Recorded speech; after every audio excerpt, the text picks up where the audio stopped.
Hi, welcome to the Olympiad geometry. Let's continue our study. Before we start, if you think this video is helpful, please click the like button, comment, share, and subscribe to the channel. So we're going to continue our study on the geometry triad. This is a theorem called Droz-Farny theorem. I'm not sure if I pronounce it correctly, but this is an interesting theorem. It's about the orthocenter. So let H be the orthocenter of triangle ABC. Plot two perpendicular lines crossing at H. One line intersects BC, CA, AB on D1, E1, F1, respectively. The other line intersects BC, CA, AB on D2, E2, F2, respectively. The midpoints of D1, D2, E1, E2, F1, F2 are L, M, N. Prove that L, M, N are collinear. So let's draw the figure first.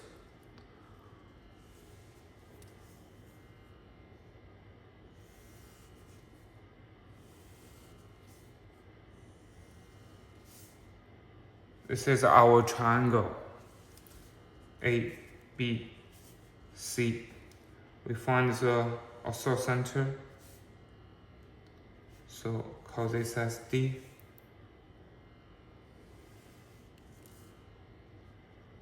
This is as E. And this is F. Here is orthocenter H. So we want to find two perpendicular lines that are crossing at H, which means we can extend this a little bit. So just draw the first line, right? This is the first line that passing through the H and meet the triangle on D1, E1, and F1. Then we find a perpendicular line to this line. So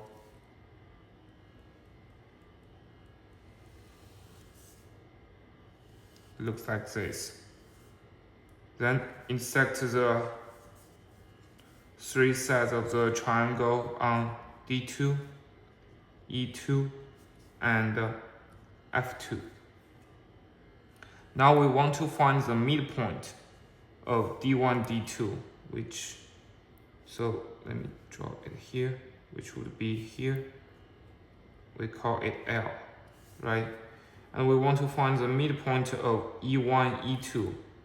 Roughly say it's here, and this point is M.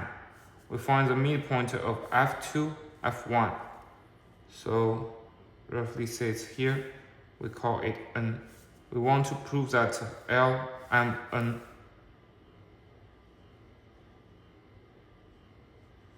are collinear.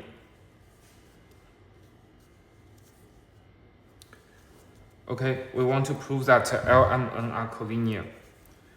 So the first glance of this problem, it just reminds us definitely we want to use Menelaus theorem. But if we directly apply the Menelaus theorem on this problem, then we get something like this. So in the triangle ABC, the line NML intersect triangle ABC, right? So basically, we want to use a converse theorem of the Menelaus theorem that is saying if we can prove AN2 NB times BL2 LC times CM2 MA, if we can prove this equals to 1, then we know that NML are collinear, right?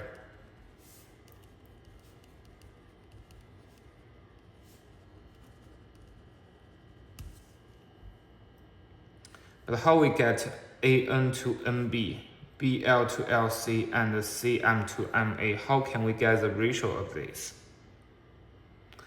Look at this figure. We have a center, which is a orthocenter. So all of them can be related to the orthocenter, which is a method we used many times before, right? AN to NB AN to NB, we can directly connect NH, MH, and LH, right? So AN to NB equals to the area of triangle AHN to the area of triangle NHB, which equals to half of AH times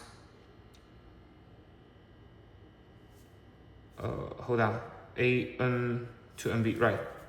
Half of AH times NH times sine angle AHN divided by half of the area of the triangle NHB, that is half of NH times BH times sine angle, let me write it as this way, BHN. Okay, we have this one, and similarly we have BL to LC equals to the area of triangle BHL to the area of triangle LHC equals to half of BH times HL times the sine angle BHL divided by half of HL times BH times the sine angle, well, it's actually CH, right?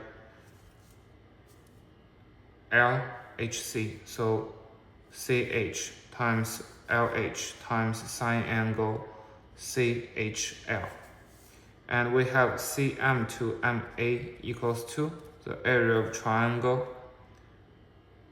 CHM to the area of triangle MHA, which equals to half of CH times HM times sine angle CHM to half of MH times AH times sine angle MHO AHM, right? That's what we have here. And we can directly recognize that this one, if we multiply all of them together, then we have sine angle AHN to sine angle BHN times sine angle BHL to sine angle CHL times sine angle CHM to sine angle AHM, right? We want to prove this equals to 1, right? Because all of the NH, HL, and HM are cancelled, and AH cancel with this AH, BH cancel with this BH, CH cancel with this CH, right? When we multiply them together, then we want to prove this one. So it just transfer the problem to be finding the relationship between these angles, right? So if we look at the angle the angle AHM, for example, we look at the angle AHM and angle, because we want to prove it equals to 1, so we want to cancel this one with some angles, right? And we know that it cannot be, the AHM cannot be the angle AHN, right? So it must be something like 1 before. So it cannot be this one, cannot be the angle that relate to the A, so it can only be the angle BHL. So the angle AHM and angle BHL, we know that this is an acute angle, the angle AHM. So if these two can be equal, then we have a guess that angle AHM plus angle BHL equals to 180 degrees, right? That's our guess. So let's try to prove this. Look at the angle BHL. We know here is a BHL. So if we want to prove that angle AHM plus angle BHL equals to 180 degrees, that is saying because angle BHL plus angle LHM equals to 180 degrees. So we want to prove that angle AHM equals to angle LHM. Oh, sorry. The angle LHE, right? LHE, not LHM. We want to prove that angle AHM equals to angle LHE.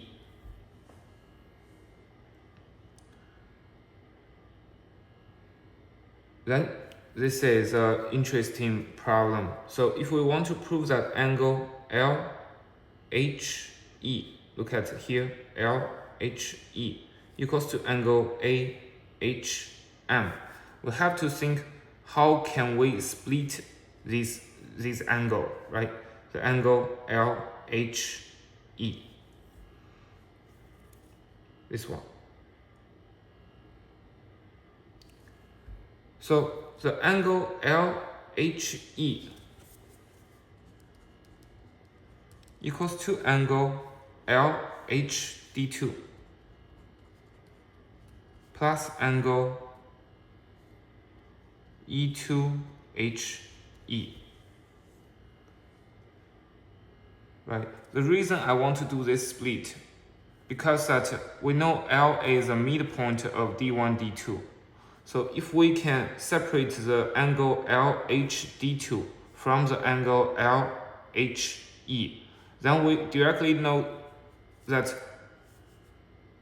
the triangle D1HD2 is a right triangle, right? Because the D1E1F1 is perpendicular to D2E2F2, right? So the angle D1HD2 is a right triangle, and L is a midpoint of D1, D2, so LH equals to LD2, right? In that way, we know that angle LHD2 equals to angle LD2H, right? That's the way we separate this angle to some angles that might be useful because we use a condition that L is a midpoint, so that might be useful.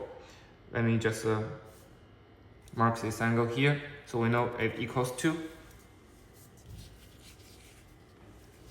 the angle LHD2 equals to angle LD2H, right? Plus the angle E2HE. See, F2HE are collinear and BHE are collinear. So here,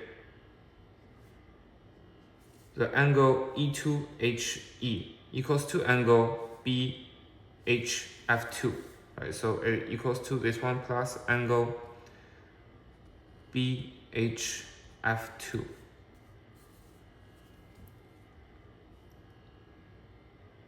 Okay, now we have this one, and then we need to look at the angle AHM. The angle AHM can be split as angle AHF1. Angle AHM equals to angle AHF1 plus angle E1HM, right? The angle AHF1 equals to angle D1HD plus angle E1HM. Now, it's interesting because we know that triangle D1HD is a right triangle. And we know that HD is perpendicular to D1, D2. So we know that angle D1HD equals to angle D1, D2H, which is LD2H, right? D1, D2H is LD2H. So these two angles are equal, which means that if we want to prove that angle LHM, angle LHE equals to angle AHM, we have to prove the summation of these two are equal, which means we already get that angle LD2H equals to angle D1HD. So we just need to prove that angle BHF2 equals to angle E1HM. Right? So look at the angle BHF2. BHF2 is here. And angle E1HM, angle E1HM is here. So let me do this, right? That's the angle E1HM. So what is special? Why is the angle E1HM is special? Notice that M is a midpoint of E1, E2. And we know that triangle E1HE2 is a right triangle. M is a midpoint of E1, E2, which means MH equals to ME1, which means angle MHE1 or angle E1HM equals to angle HE1M, right? These two angles are equal because MH equals to ME1. So this angle equals to this one, and this angle equals to this one, equals to angle AE1F1. Right, so we get something that angle E1HM equals to angle AE1F1.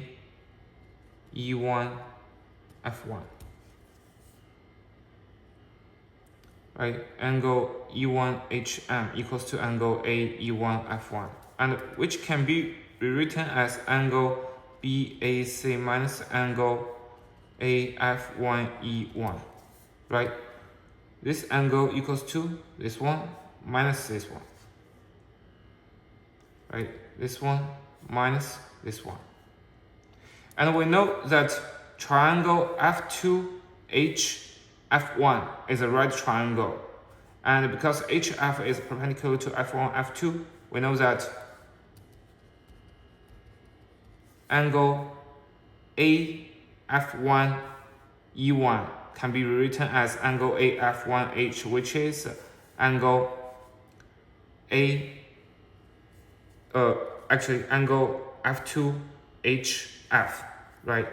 So let me just do this. This angle equals to this angle, right? Because triangle F2HF1 is a right triangle, and HF is perpendicular to F1, F2. So we know that this angle equals to this one, which means when we write angle AF1E1, we can rewrite it as the angle BAC here minus angle F2HF.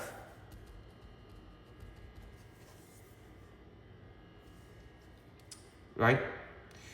And what is angle BAC? The angle BAC is 90 degree minus angle ABE, right? Because BE is perpendicular to AC. So angle BAC can be equals to 90 degree minus angle ABE. Right?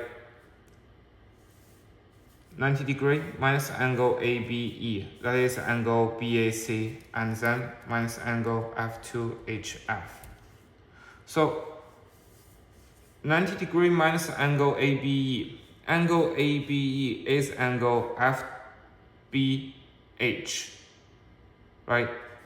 ABE is angle FBH, and this is 90 degrees. So 90 degree minus angle FBH equals to angle FHB. So it equals to angle FHB minus angle F2HF, which equals to angle FHB minus angle F2HF, which equals to angle BHF2. How? We get this one. We get angle BHF2 equals to angle E1HM equals to angle E1HM. Remember what we want to prove here? You can see we want to prove that angle BHF2 equals to angle E1HM, and we did prove that.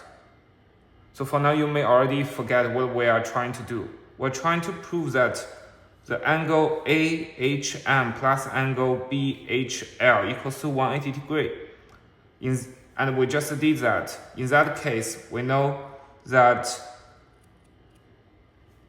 sine angle AHM can cancel with sine angle BHL, right?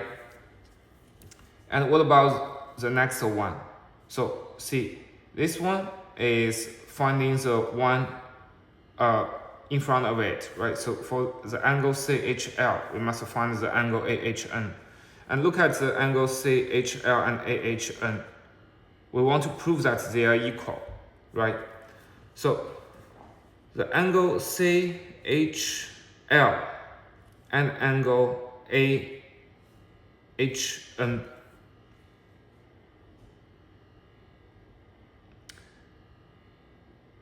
what we just proved is that angle E1HM equals to angle BHF2. So we can write this as this one, right?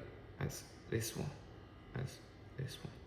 So we know that this angle, this one, all of them are equal. And now we want to prove we want to find the relation between the angle C or LHC and angle AHN. The angle CHD2 equals to angle F2HF, right?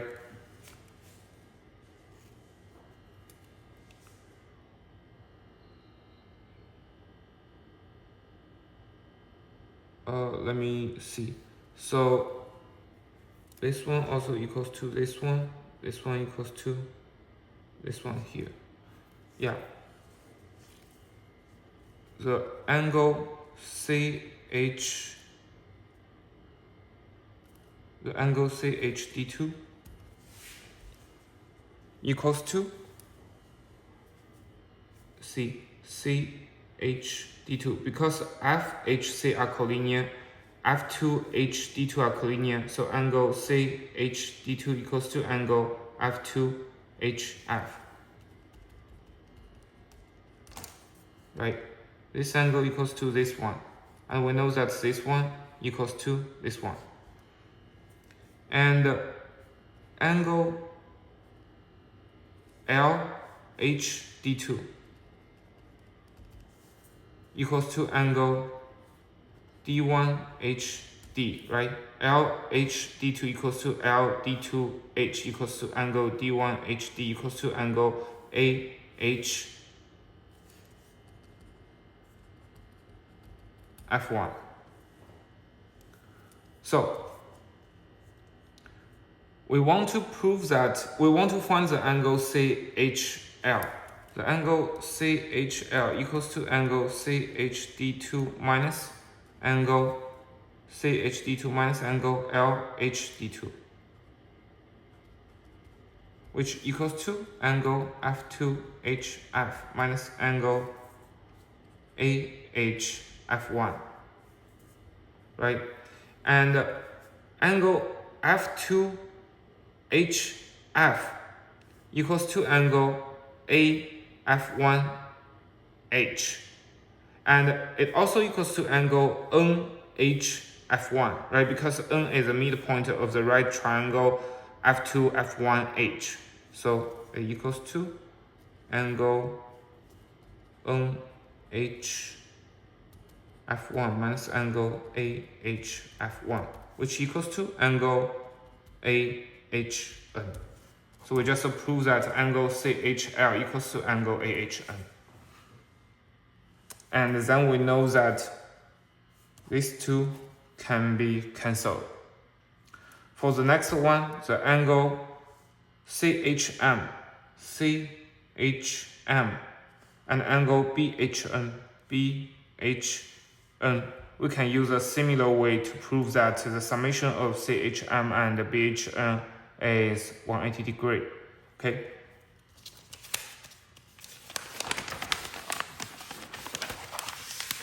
Let's continue here. Let's try to find that angle CHM plus angle BHN equals to 180 degrees, right? That's the target we want to prove. The angle CHM and angle BHN. We know that it equals to, proves that angle CHM equals to angle NHM, right? Equals to prove this one. So we want to prove angle CHM equals to angle NHM. And we know that angle CHM can be rewritten as angle CHL plus angle LHE plus angle EHM. Right, that's the angle CHM. CHM is angle CHL plus angle LHE plus angle EHM. And the angle NHM can be rewritten as angle NHA plus angle AHM plus angle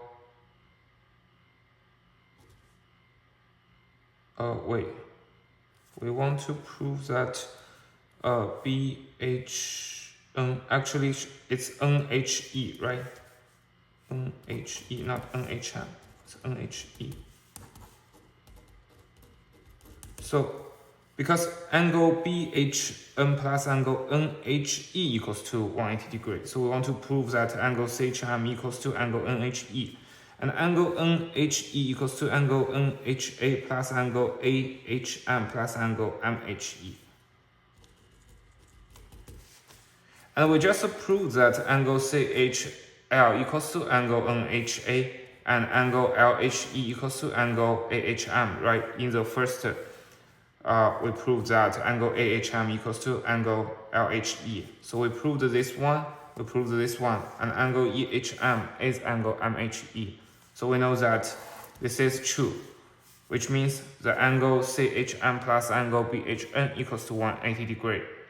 Therefore, all the production of these equals to 1. Then we know that we can use the converse Menelaus theorem to say that N and L are collinear.